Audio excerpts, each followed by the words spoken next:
நம்ம ஊபி ஸ்டேட்ல ஒரு புனிதமான திட்டத்தை நம்ம சிஎம் கொண்டு வந்திருக்கார். இந்த தெருநாய்கள் பிரச்சனை தமிழ்நாட்டில் மட்டும் இல்லை, ஊபிலையும் பெருசா இருக்குது. அதனால ஒரு நல்ல திட்டம். மனுஷ பயல்களுக்கு 15 நாள் ரிமாண்டு மாதிரி நாய்களுக்கு 10 நாள் ரிமாண்டு. ஆயுள் தண்டனை, சிறை அடைப்பு எல்லாமே இருக்கு. இனி எந்த நாயும் தப்பிக்க முடியாது. முதல் நாய் வா,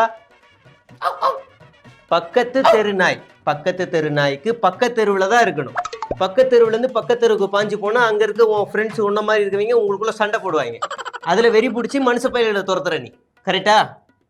உனக்கு 2 ரிமாண்டு, 20 நாள் நீ சிறையில் இருக்கணும். போ போ போ. மனம் திருந்தி நீ வாழ்ந்தா 30வது நாள் உன்னை வெளியில விடுவோம். புரியுதா? இதுக்கு சிறையில் இருக்கன்னா அதுக்கே தெரியாது, அது வேற. அடுத்த நாய் எந்த நாய்? வா, தெரு நாய். இதுதான் இருக்கிறதுல, இதுதான்.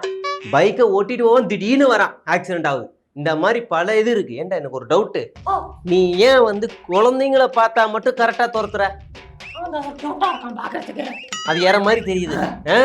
எத்தனை எத்தனை குழந்தைங்க? இந்த பார், ஒழுக்கமா இருக்கணும். புரியுதா? நீ 2 இது கடிச்சிட்ட, அதனால உனக்கு வாழ்நாள் சிறை. காந்தி ஜெயந்தி அன்னைக்கு பொது மன்னிப்புல சில பேர் வெளியில விடுவோம். நீ சிறையில ஒழுக்கமா இருந்தனா உன்னை வெளியில விடுவோம். புரியுதா? இனி உனக்கும் இந்திய அரசியலமைப்பு சட்ட தண்டனை தான். போ, உள்ள போ.